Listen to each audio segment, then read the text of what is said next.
Here's your WPKY Weather Edge Weather Center forecast. A rather ghoulish forecast as we got a freeze warning overnight tonight beginning at 10. 40% chance of showers early this morning, then cloudy. Temperature falling to around 39 by this afternoon. Breezy winds as well. Could see gusts as high as 30 miles per hour. Those clouds decrease tonight, a low 26. Sunny for tomorrow, high 51. Low tomorrow night, 31. Again for today, that temperature dropping to about 39 by this afternoon. A high of 42. Your WPKY Weather Edge Weather Center forecast is brought to you by Black Patch Grill. Time to take a look at community news here on 1580 103.3 WPKY. This morning's community news is brought to you by Community Medical Clinic. Well, join Princeton's downtown as they give our community kids a safe place to trick or treat. I hope it's safe and safer than in here. I just knocked the heck out of myself. Sorry, folks.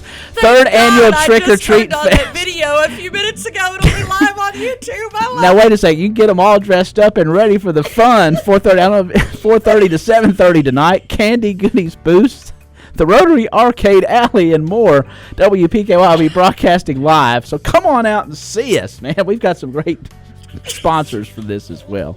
So I can't look at him. I don't think she can do it.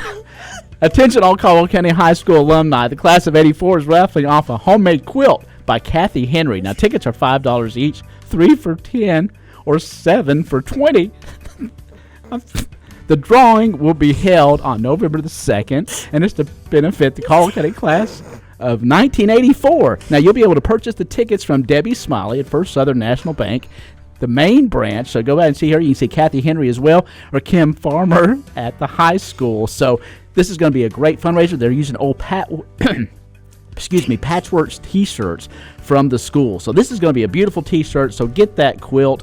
And Tess, now that you've composed yourself, continue with the bulletin board. The Youth Incorporated basketball seasons are almost underway. Parents and players are being asked to attend upcoming evaluations. The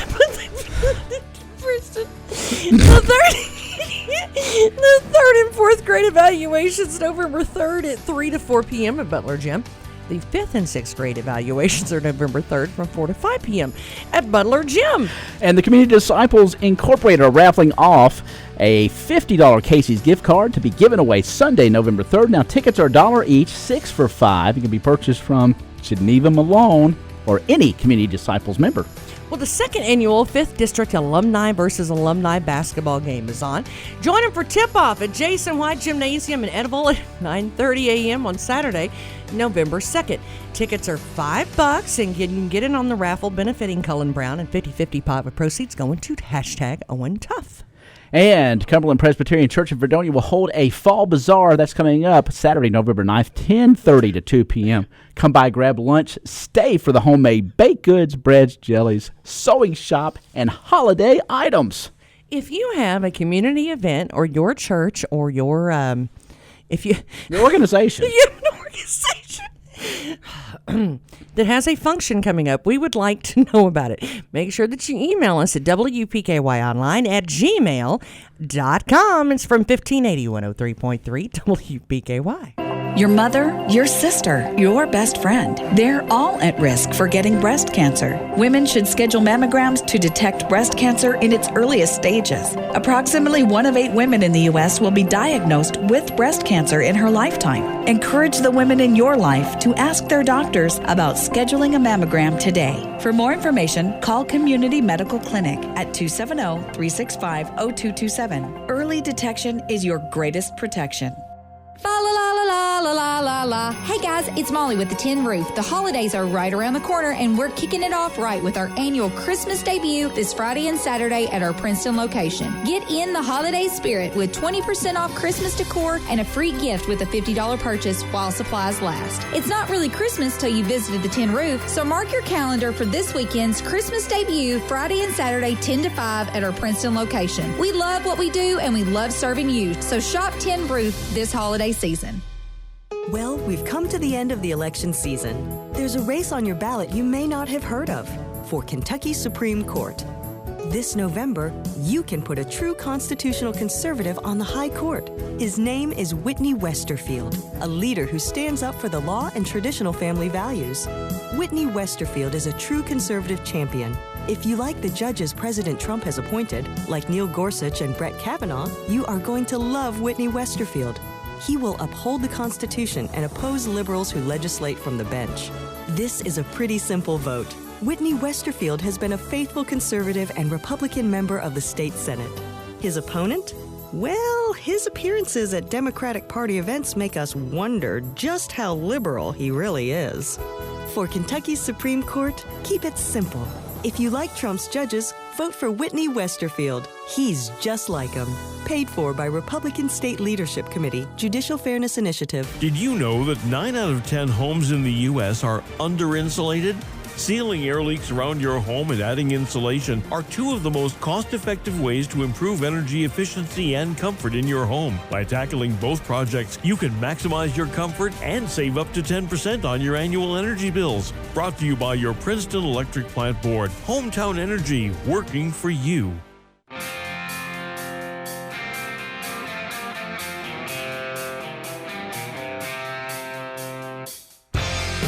It's time for your SportsEdge.com Sideline Report with Todd Griffin.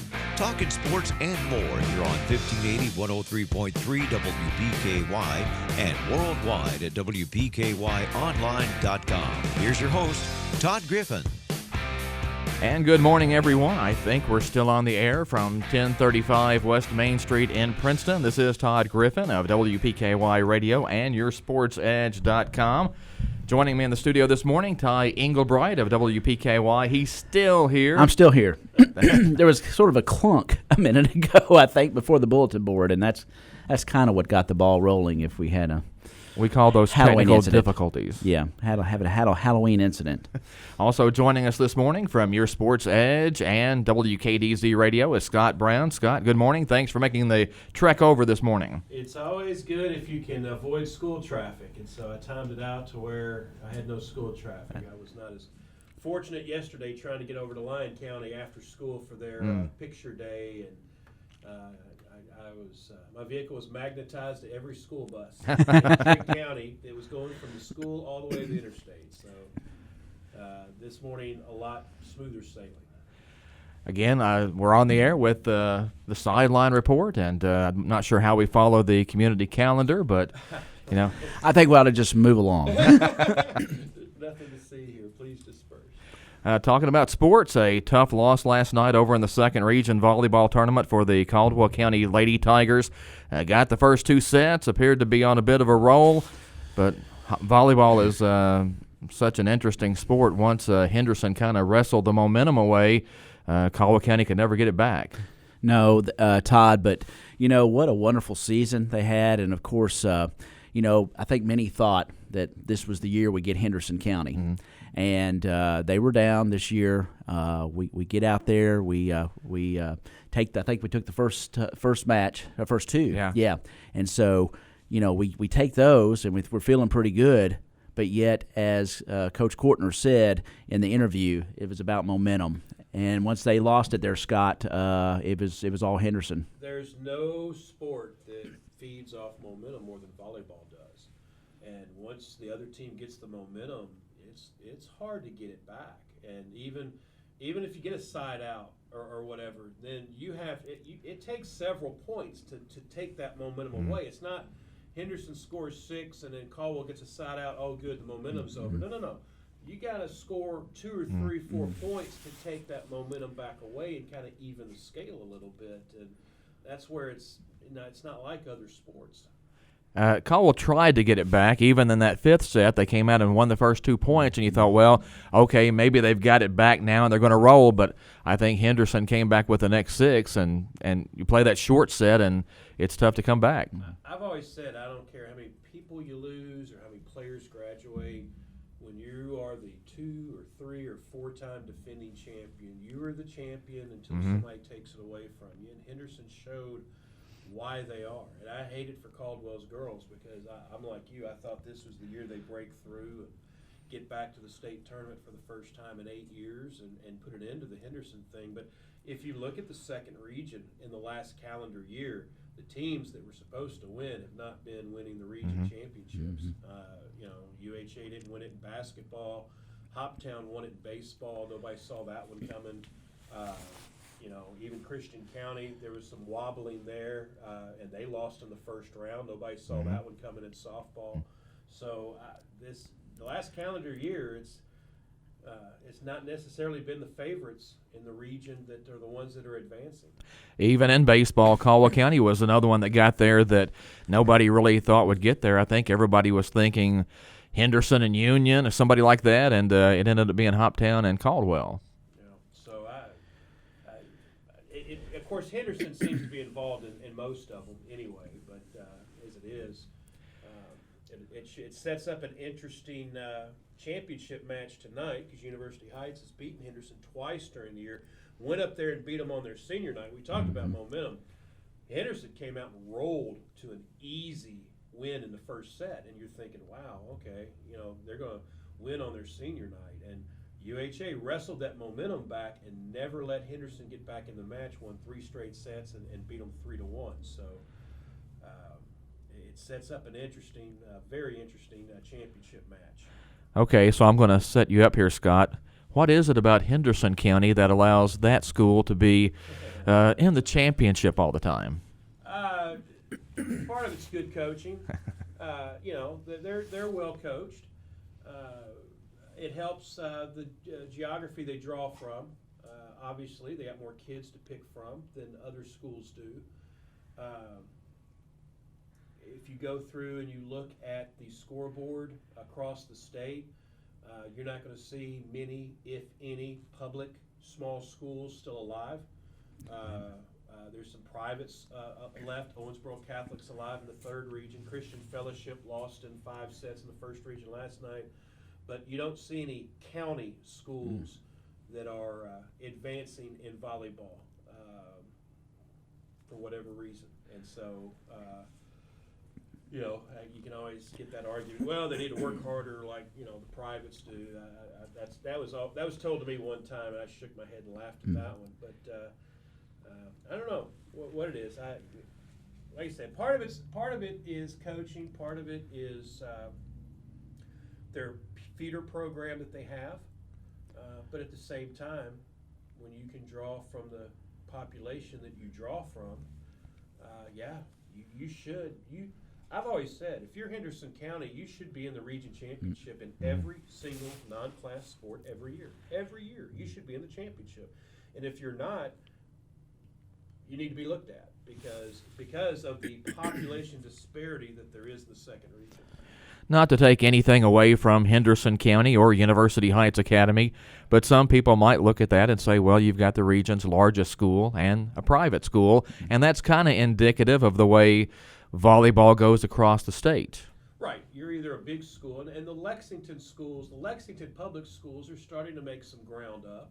They're, not a lot, but, they're starting to make some up. I mean, it's not like, I forget if it's Presentation or Sacred Heart that brings 2 Division I signees off the bench.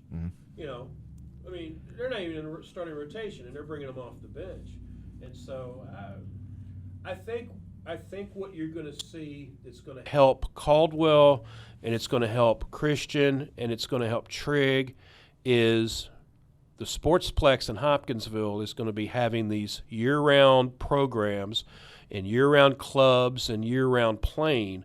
And so now, instead of having to hop in the car and drive to Paducah or drive to Clarksville, we can go 20 miles down the road to the Sportsplex or 25 miles down the road to the Sportsplex and play. And that's going to keep, the Vapor program going. And I think that is, that's going to be beneficial to a lot of the schools. Todd County is school. They're not in the second region. We cover them at yoursportsedge.com. But a lot of those girls played Vapor and played club ball, and they went from 4 wins to 14 wins this year and went to the region tournament for the first time in 3 years. And now those girls are talking about going back and playing club ball again. So those are the things that have been available in Louisville for years, in yeah. Lexington and Northern Kentucky for years, and Bowling Green has had it for the last 10 to 15 years.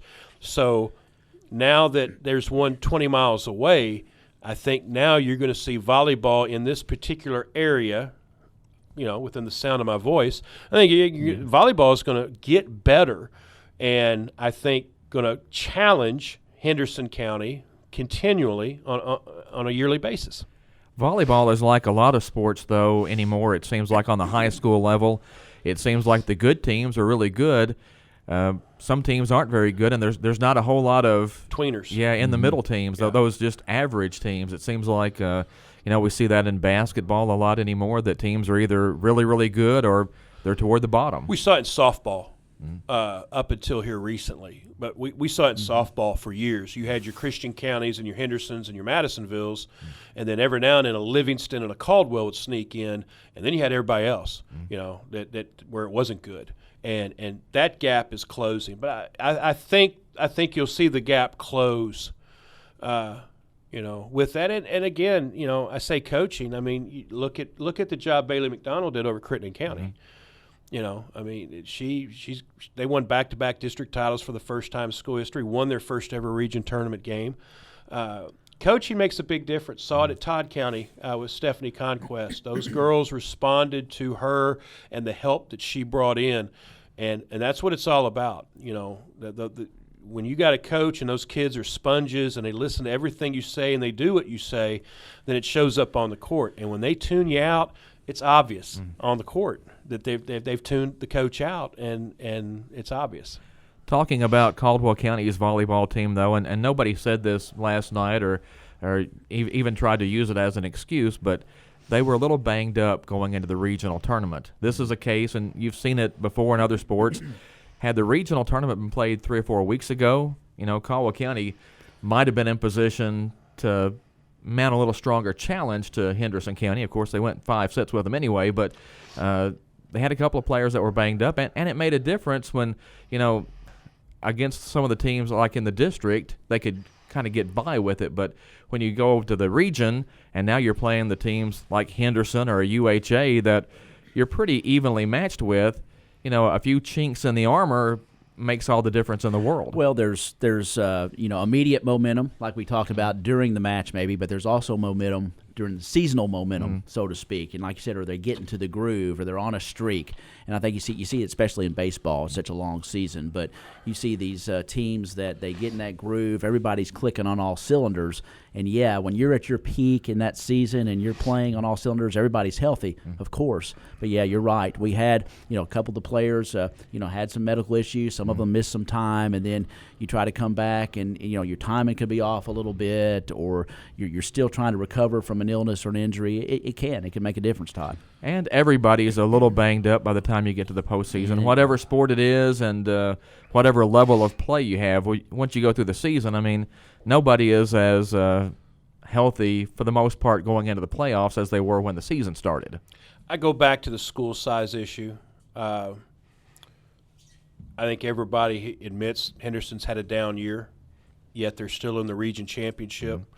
When you are a small school, and when I say small school, I mean Caldwell size and below, it takes a perfect storm in order for you to win a region championship. Perfect storm. Everybody's got to be healthy. Everybody's got to be playing well. You need a little help in the draw with maybe somebody knocking somebody off or an upset or two or somebody getting hurt on another team. We've seen this in other sports. I go back to when Trigg County won the region basketball title in 1997. It took a perfect storm. It took Trigg having the best team ever in school history. It took Hoptown having a down year and not making the tournament. It took Christian County having a down year, and yet they still advanced the region championship.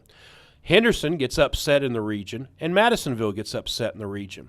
It took a perfect storm in order for that to happen. It takes a perfect storm for a school, a 2A and lower school size team to win a region championship. If Caldwell has a down year in volleyball, I'm going to say they're probably not going to sniff the region championship match.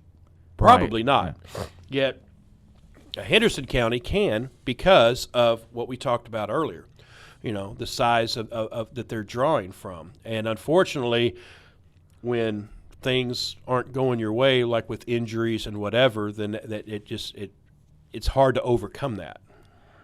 We've seen that in other sports too, though, where somebody will have a really good team, maybe one of the best teams in school history. We've seen that in basketball, boys basketball. Caldwell's actually had some really nice teams come through, but you get to the regional tournament and it's just another run-of-the-mill Christian County team, right. Madisonville, Henderson County, and it's just a numbers game. Yeah, I think Scott hits on it, though. I think it's the pool of players, size of the school. You just have more potential athletes out there to pull from, skilled athletes that, their parents are invested in their abilities. They work with them all year long, send them to coaches on the side, whatever it takes. You see it, especially minor sports like tennis. My niece plays tennis, and when she plays in the wintertime and does everything she can to keep her skills sharp, but when you go to these tournaments and there are kids playing down south where they're playing all year long or have wonderful indoor facilities, it makes a total difference. And so you meet that when you're up in the triangle schools as well. So in the Louisville and Lexington's, because they've got the facilities. The fact that Lexington can host a state tournament outside and then say, but we need to go indoors, says something about the city and their tennis. The fact that you can have that many courts outside and say, but we can go indoors too. Mm-hmm. I mean, nowhere around here can do that, could play that many matches indoors and outdoors. And that's where, those kids are there every day playing tennis and getting better. And, I don't know where Belle goes, in the winter to play and get better, but I'm sure it's not here. I mean, I'm sure she has to drive somewhere. Sure. Yeah, and they do, but it's just the when a kid can either get on a bus or the parent drop them off 10, 15 minutes away, or you have to drive 45 minutes to an hour to get somewhere. Correct. It can make a difference. It's the urban versus the rural. Exactly. I think it's more the urban versus the rural argument. In that case.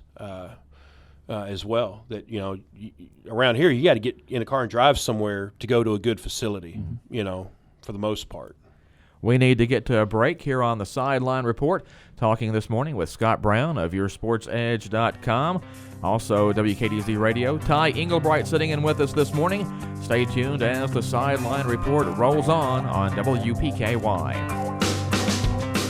You're listening to the Sideline Report on 1580, 103.3 WPKY. The Sideline Report is brought to you in part by ABC Finance, Bashir Sawmill, U-Ride, and Barkley Hudson State Farm. You can always expect great things at Planters Bank. When we say expect great things, what we're really saying is Planters Bank is here to provide the financial services you need. Planters Bank believes in the strength of our community and is a full-service financial institution. Our employees have a true passion for helping our neighbors, and it shows. See Jake Pepper and the rest of the Planters Bank staff at 208 North Jefferson. Planters Bank, member FDIC and equal housing lender. Some people just have a knack for being there when you need them the most, like your third grade classmate who sticks up for you against that bullet, the neighbor who gives you the jump start, and the friend who chases away that flock of geese at your outdoor wedding. Your State Farm agent has your back, too, through good times and the not so good. And who's got your agent's back? State Farm, the company people have trusted for more than 90 years. We're here to help life go right. Call State Farm agent Barkley Hudson at 270-365-7521. The holidays, time to enjoy with those you love. If you're thinking about new flooring in your home before the holidays, now's the time to stop in at Perry's Floors and More and let them help you find the perfect flooring that will not only add warmth and style to any room in your home, but also flooring that will stand up to the wear and spills of everyday life. Whichever floor you choose will be backed by reputable manufacturers and installed with expert care. See Bill and Lucy at Perry's Floors and More, 127 West Market, Princeton. Call 270-365-9869. If this community is as important to you as it is to us, we invite you to join us weekdays for our WPKY local newscast at 6:30, 7:30, noon, and 5. 20 newscasts a week means we're committed to keeping you informed on local events. You can also find news when you want it at WPKYOnline.com. Thanks for listening to 1580 103.3 WPKY.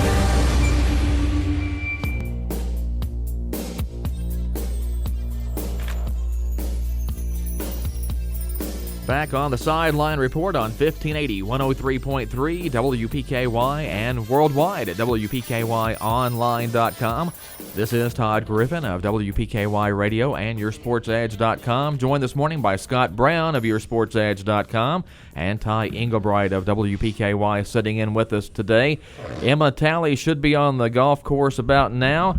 Tied for 21st, entering action today in the LPGA Q Series after a 4-over-76 yesterday. Her tee time today was at 8:07 this morning, so theoretically she's out on the course now. And Ty, she went from 2nd to 21st, so that 4-over yesterday kind of hurt her, but really played well last week in the first half of what's an 8-round Q Series. And that's a good thing. Of course, yeah, she had tremendous 4 rounds last week. Plus 4, maybe she was due for that one, but guess what? You're still up there. You're halfway through the pool of, I think, 45, Todd, if I'm not mistaken. Yeah. We'll make it. So, she puts together a couple more good rounds. She'll be right there, and I think hopefully this was, a player like Emma Talley, throws up a plus 4. Usually that doesn't happen a whole bunch in a row. So hopefully she got that one behind her, and she'll be right there at the end. Now, Pinehurst has several different courses, so they're not playing the same course this week. Correct. That they did last week. So they played Pinehurst number 6 last week. They're playing Pinehurst number 9 this week. Yeah. So didn't have any birdies yesterday, which was surprising because last week she was eating those up. So. She was putting really well. Was the weather bad yesterday over there? Because I think the rain there was some rain on the East Coast, so that always can be a factor, whether it's wind or the greens get wet and slow down. But. Hopefully she'll bounce back today and have a good couple of rounds. That'll end on Sunday, is that right, or Saturday? Saturday. So. Yeah, the last round Saturday. There's actually a cut after today's 6th round, which, again, this thing is kind of a marathon see who gets to play on the LPGA Tour next year. But she gets paid. Yes. There is a purse. Yeah, it's like $150,000. Yeah. So there is a purse involved. So she's not. She's trying to earn her card for next year, but it's not like she's playing for nothing over the 2-week period. And some of the golfers will also get on the Symetra Tour next year. So, there's a lot of golf out there, but I don't think she wants to do the Symetra Tour again. No. I think it was good for her, and she learned. When I talked to her during the Symetra Tour, she made the comment to me. She learned, in college everything's taken care of. And you go on the Symetra Tour, you got to make your own hotel reservations. You got to make your own travel plans. You got to get yourself there because it's not show up and play on Thursday. They got to go to pro-ams and appearances and all throughout the week. And it's not just show up and play. And so managing a schedule and doing a lot of things, she learned a lot of that on Symetra Tour. I think it was good for her, but I'm pretty sure if you ask her, I don't think she wants to go back to that. She wants to stay on that LPGA Tour, and it's harder and harder.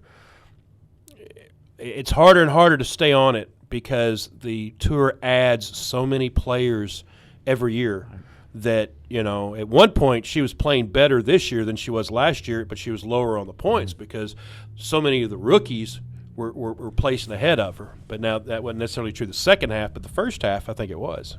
So it'll be interesting to see how she does today and moving forward. Hopefully she can hang around that top 20 and not have to sweat it out too much. I think if she could keep her overall score under par, she gets in the top 45 from what I've seen. If she can just stay under par for the whole thing, I think she's in good shape.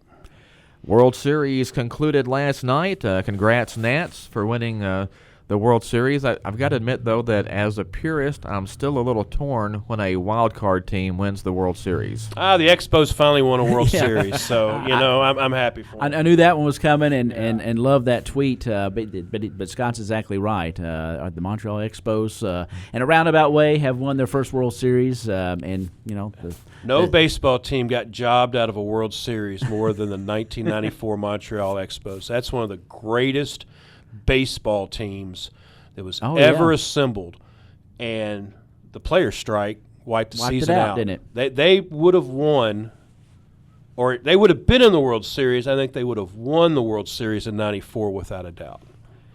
And players strike wiped that out, and then the next thing you know, players leave, and then the team leaves, and such. But yeah, I'm kind of with you on the wild card deal, But it just shows if you get hot at the right time.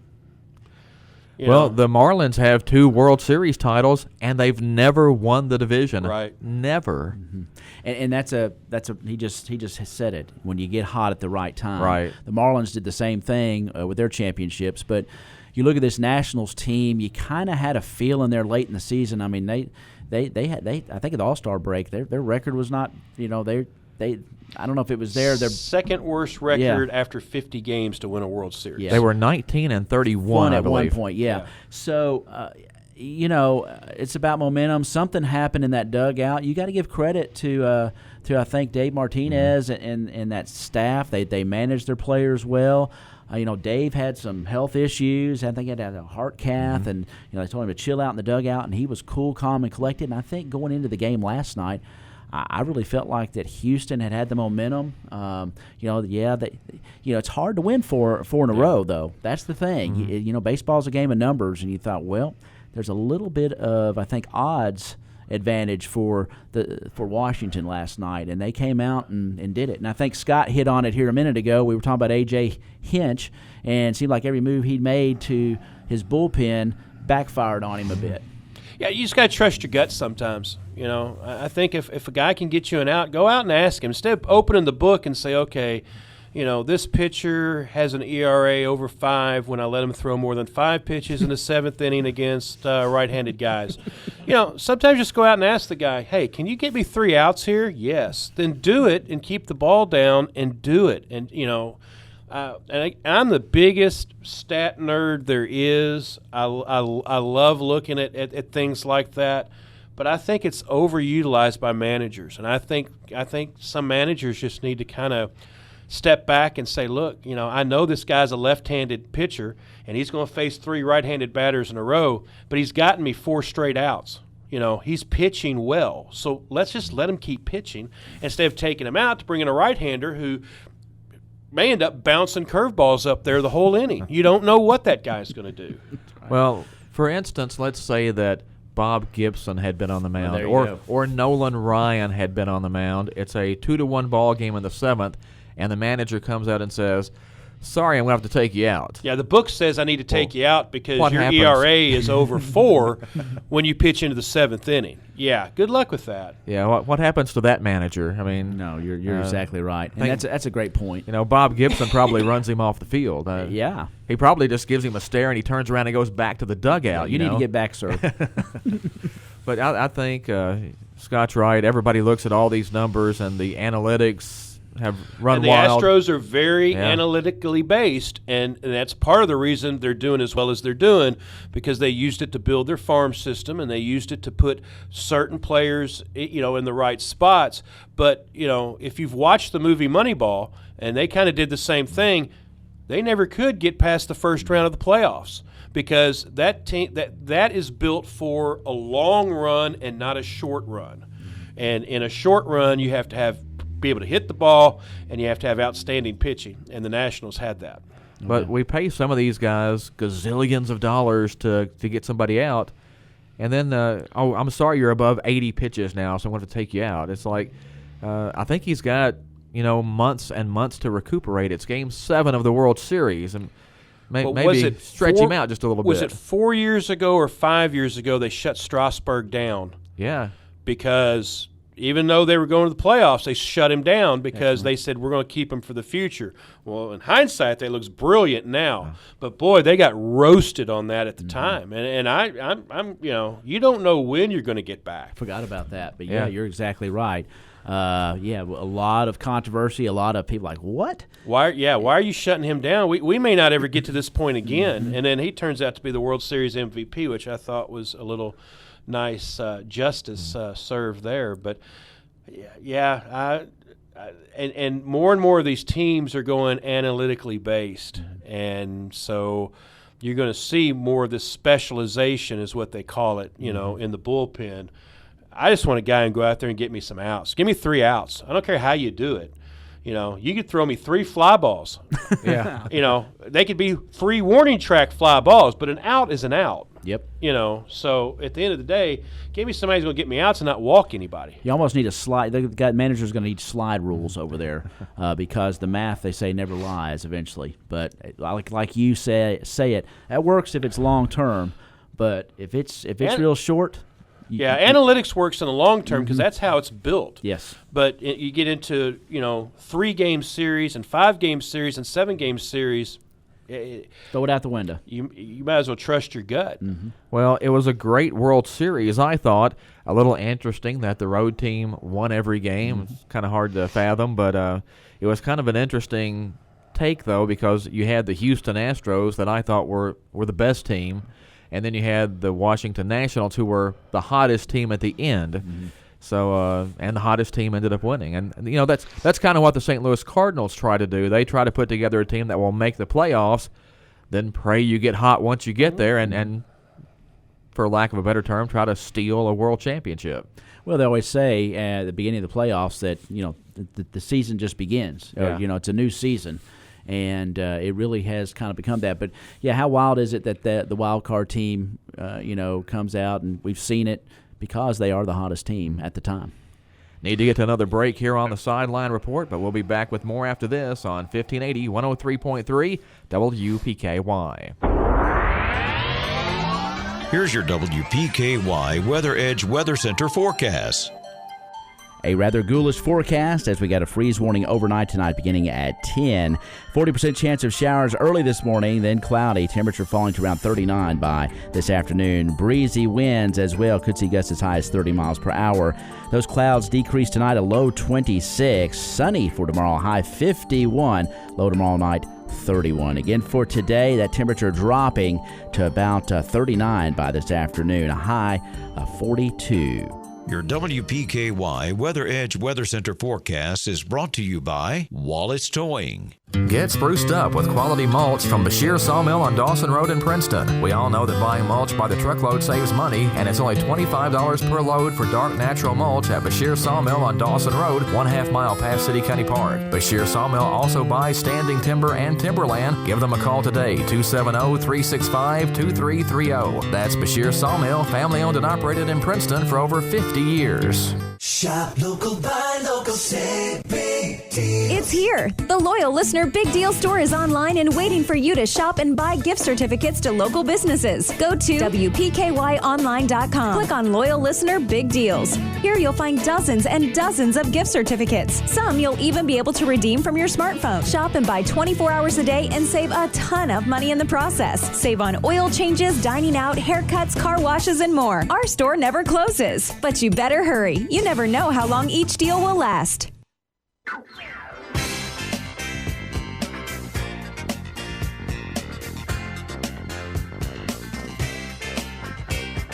Back on the Sideline Report on 1580 103.3 WPKYonline.com. Want to tell you about Dave's Deal of the Week at U-Ride in Princeton. It's a 2010 Jeep Patriot, just $7,000. See Dave for details at U-Ride in Princeton. That's U-Ride, 310 Marion Road, Princeton. Telephone 270-365-3215.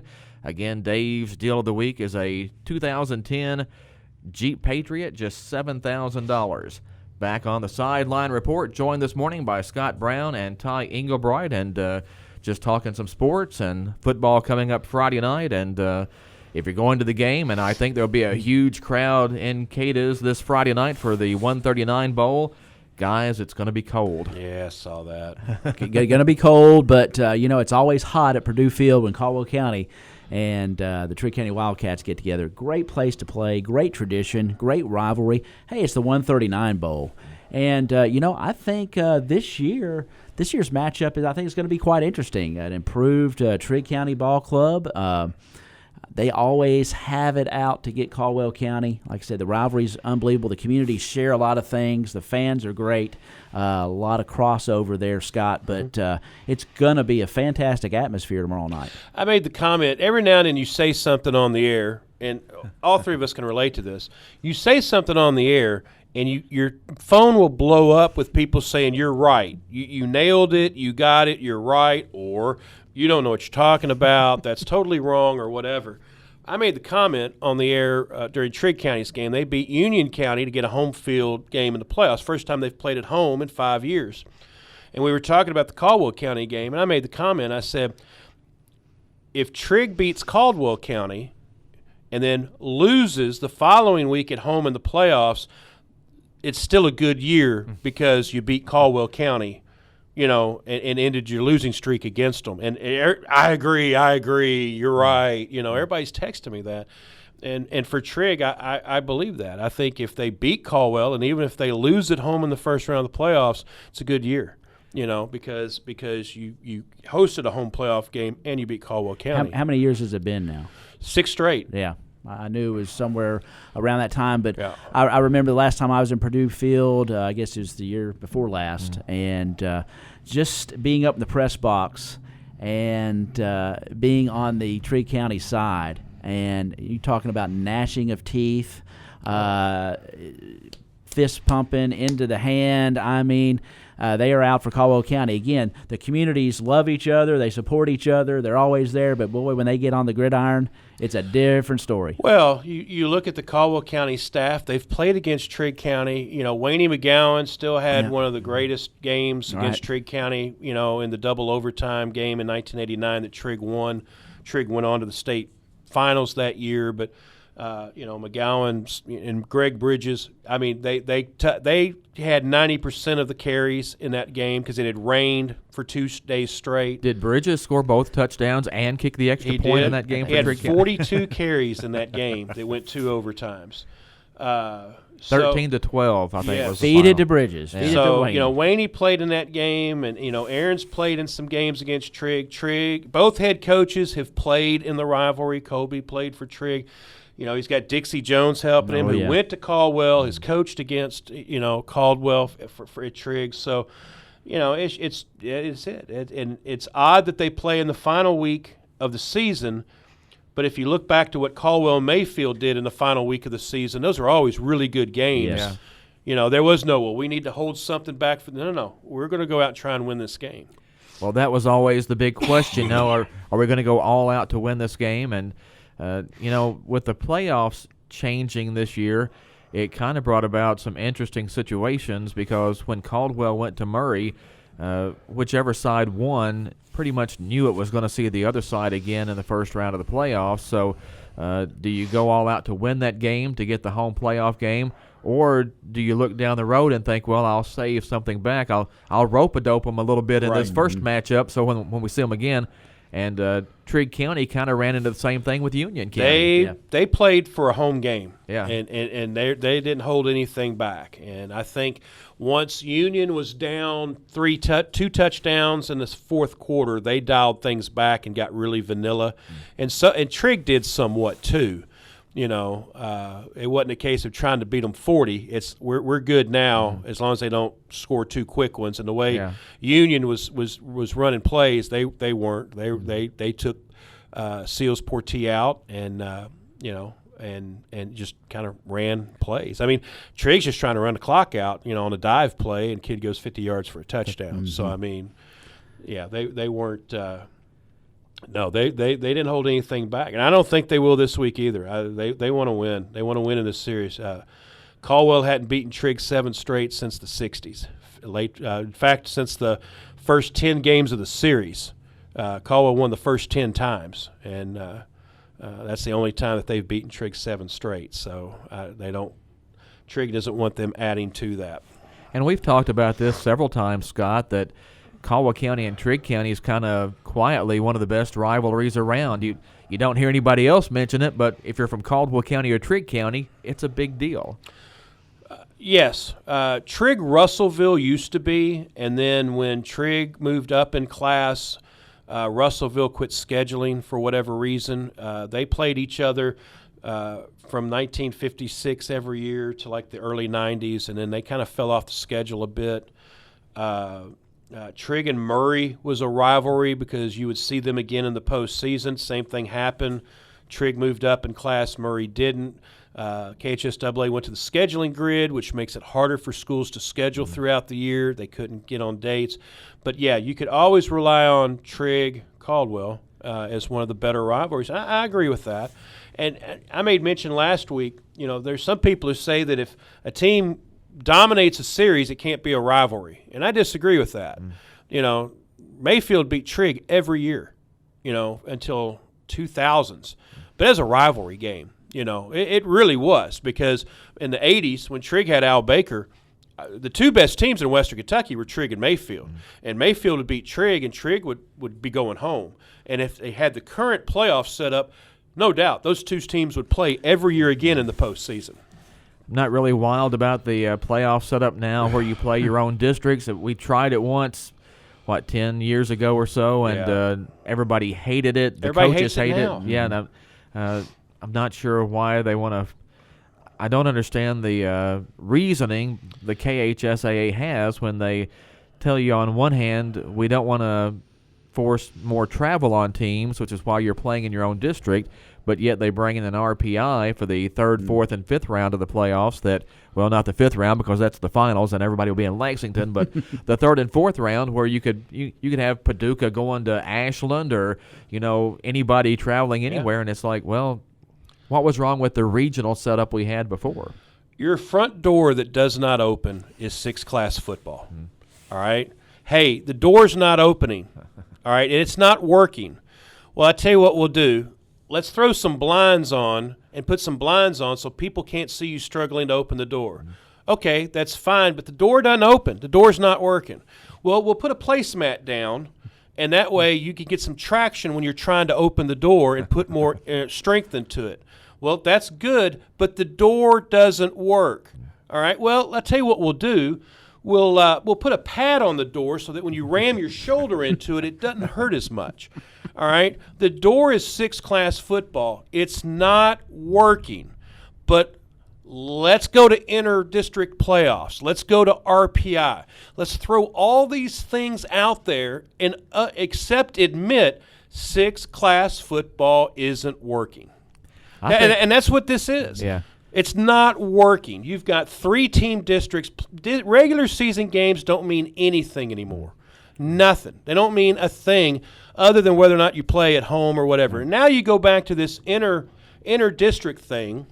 I don't get it. When you continually tweak something, you're admitting to yourself it's not working. Mm-hmm.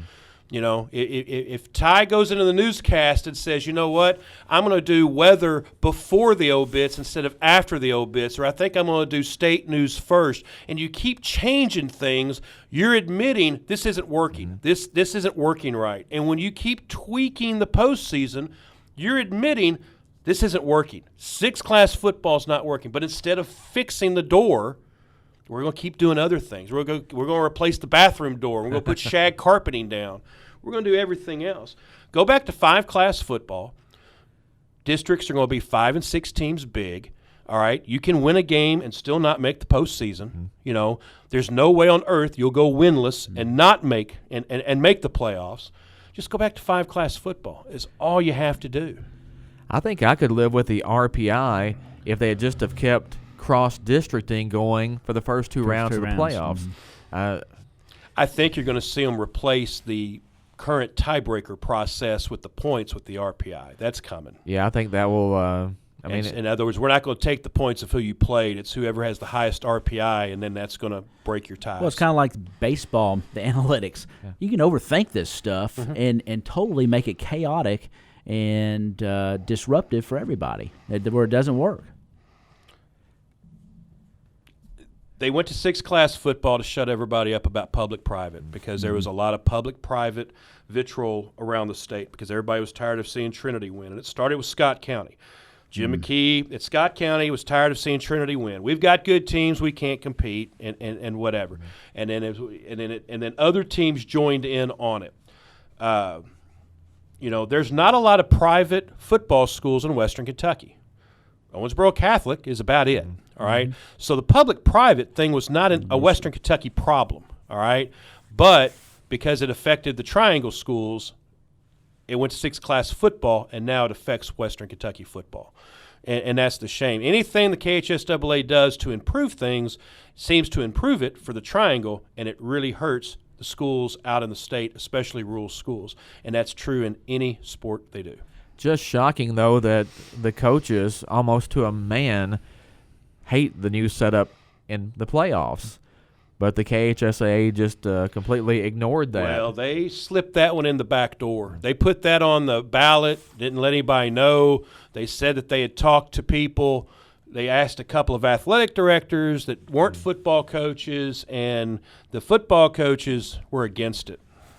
As a matter of fact, I think Caldwell County would have petitioned to stay in 3A if they'd have known they were going to have to see Mayfield in the second round of the playoffs every year. There was a situation 2 years ago where Trigg would have been better off moving up to 4A because you would have had Hopkins Central, Callaway, a bad Logan County team at the time, and a bad Hopkinsville team in your district. And Trigg would have been first or second in that district 4 years ago. But instead, they were put in the 3A district with Caldwell and Tillman. It was a tougher district. I told Kobe that. I said, for 4 years, you should go to 4A. You know, Russellville did that for years. They went to 3A because they had a better shot at 3A because they were in with Mayfield. Right. So they went up to 3A and advanced to the region championship, went to the semifinals 1 year. Yeah. So, like I said, 6-class football is not working. Go back to 5. And make the districts bigger.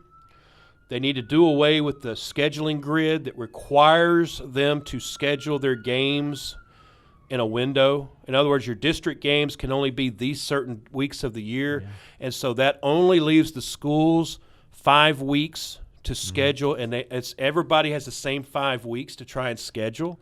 And you know, when I know that when Mayfield and Caldwell, it was announced that they were going to be in the same district, the first call made was to make sure that Trigg and Caldwell stayed on the schedule, and they moved it to the last game of the year. And that's why they're playing the last game, because it took the spot of Mayfield, because they knew if they tried to keep a date earlier in the year, it'd be tougher. Well, Caldwell and Trigg are the two longest continuous rivals on each other's schedule. And I don't have my notes with me, but I think it goes back to 1945 if you go back to Princeton Butler High School. If you go back to the Butler days, yes. Yeah. So, and 53 they played, if you count. And they played every year since consolidation here, including twice 1 year because they met in the playoffs. Inter-district. Yeah. Yep. It's a big deal, and it's fun. I mean, it's almost, in my mind, it's almost festive. Because, you know, I would even say that I enjoy it much more than the Mayfield game at the last game of the season. You know, it's just the communities are close. They're close-knit. A lot of people know each other from both communities.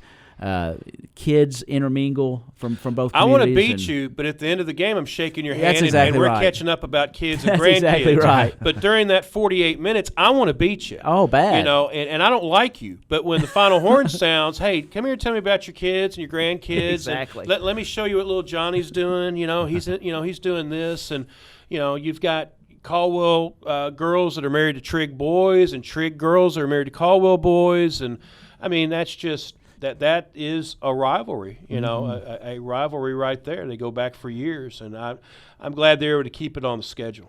We'll talk more football in just a minute. Need to get to another break here on the Sideline Report, though, so stay with us. Scott Brown, Ty Englebright joining us on the show today. More to come after this timeout on WPKY.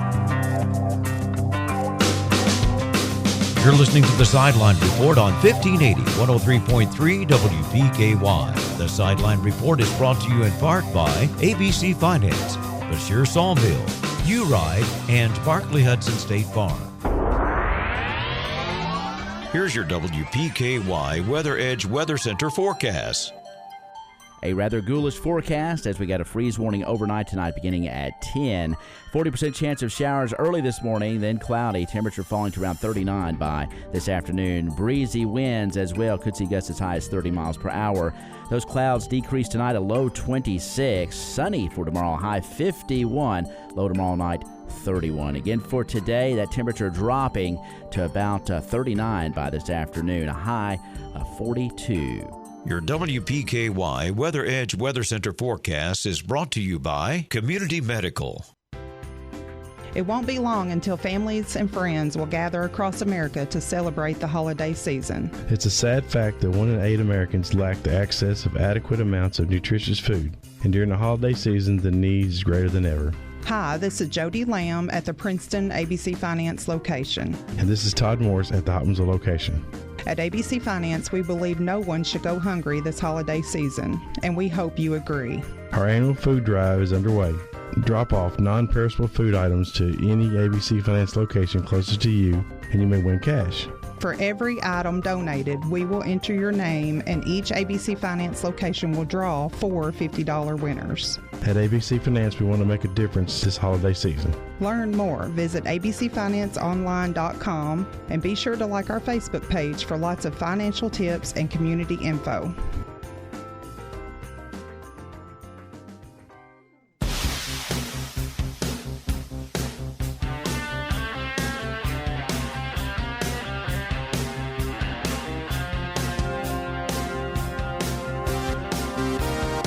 We continue on the Sideline Report on 1580, 103.3 WPKY.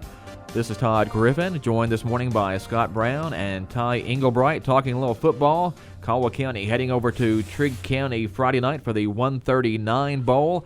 And Scott, the Tigers, I can't speak to the Wildcats point, but the Tigers have had a great season, going 7-2. Losses to Mayfield and Hopkinsville, a couple of teams that just had a few too many athletes for Caldwell County. But the Tigers still did some good things in those games, had some chances. I think if you go back and look at the season overall for Caldwell County, though, it's just been a phenomenal football year, all things considered. Considering how it began, yes, and the way the coaches and the players have rallied and the community's rallied, yes, I think you can definitely say it's been a very good year for Caldwell County football.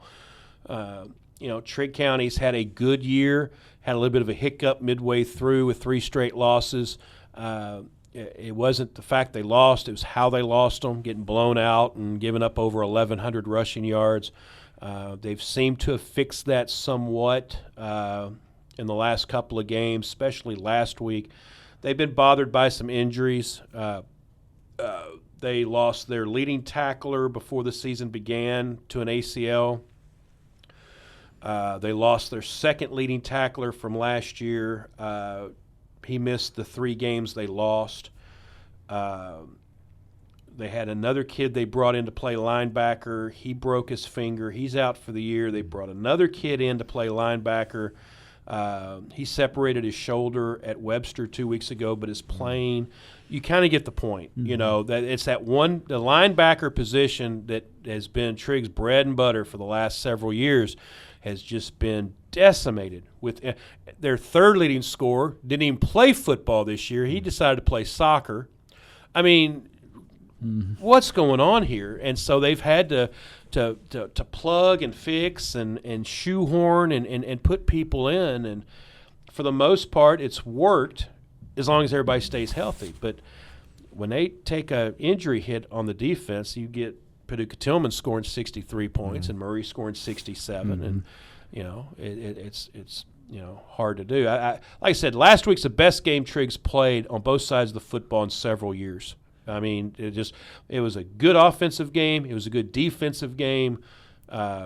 You come out of there saying that was they played like a good football team. Now, can they bottle that up and do that for a few more weeks? I don't know. This is the Sideline Report on WPKY, Princeton, Kentucky.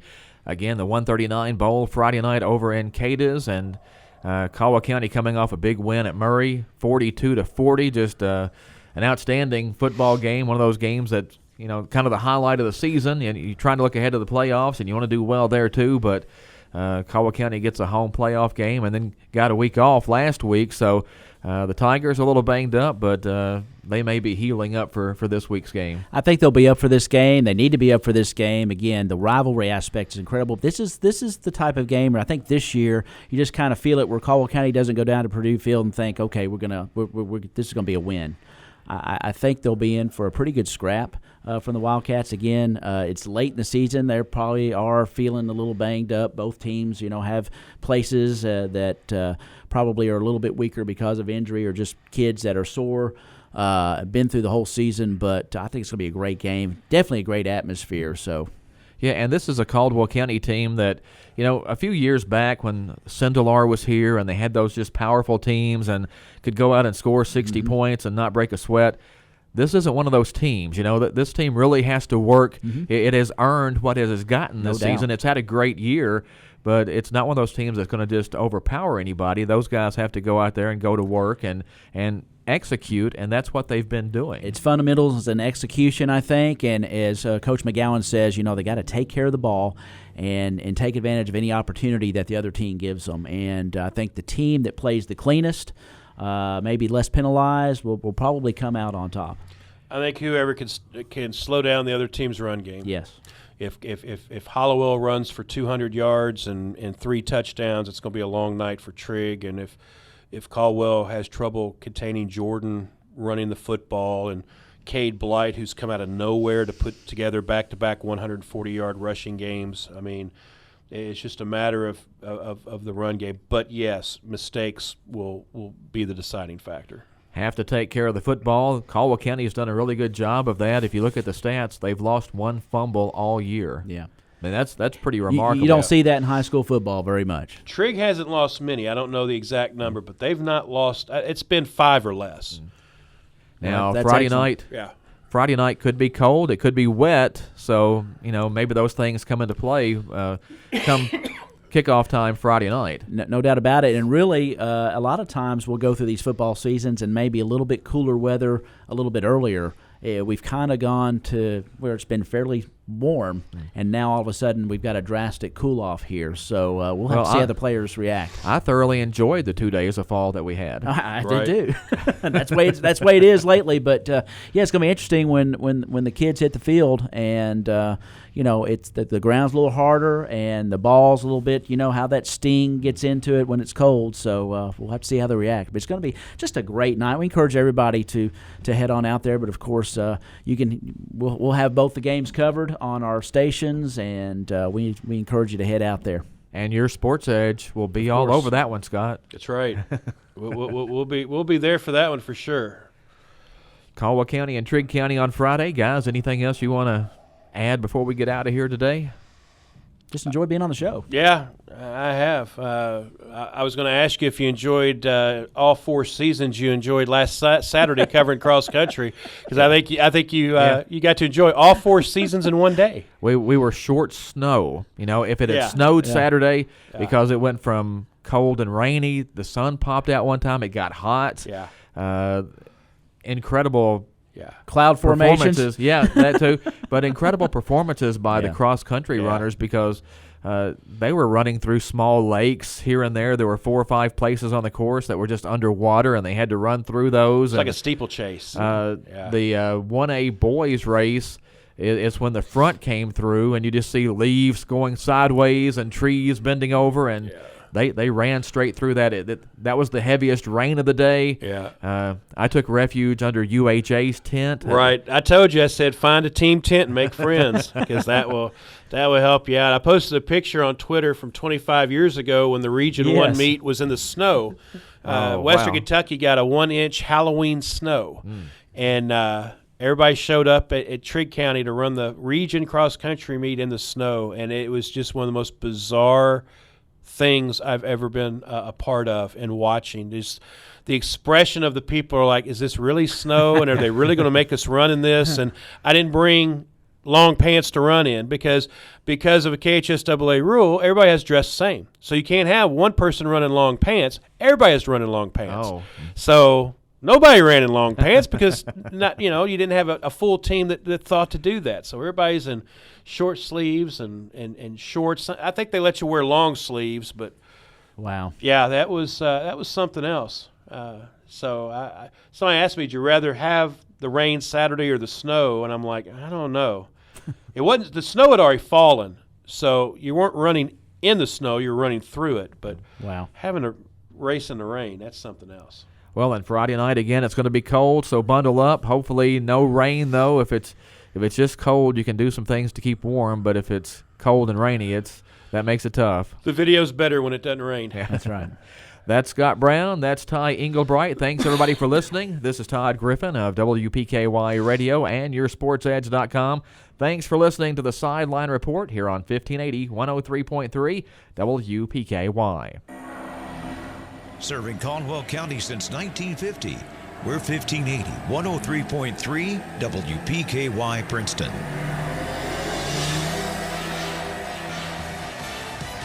Fox News, I'm Steve Rappaport. The House expected to vote tomorrow on a resolution setting the guidelines for open impeachment hearings. Democrats say it follows previous impeachment proceedings and provides the president or his counsel to participate in proceedings once they reach the Judiciary Committee. The White House has rejected the plan as a violation of due process. Fox's Jared Halpern on Capitol Hill. Republicans say the impeachment inquiry is illegitimate.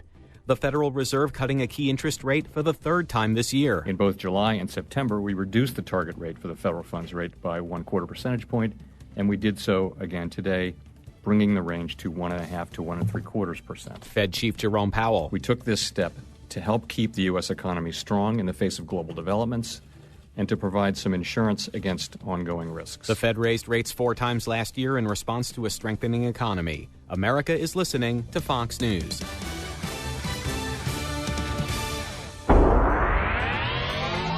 Here's your WPKY Weather Edge Weather Center forecast. A rather ghoulish forecast as we got a freeze warning overnight tonight beginning at 10. 40% chance of showers early this morning, then cloudy. Temperature falling to around 39 by this afternoon. Breezy winds as well. Could see gusts as high as 30 miles per hour.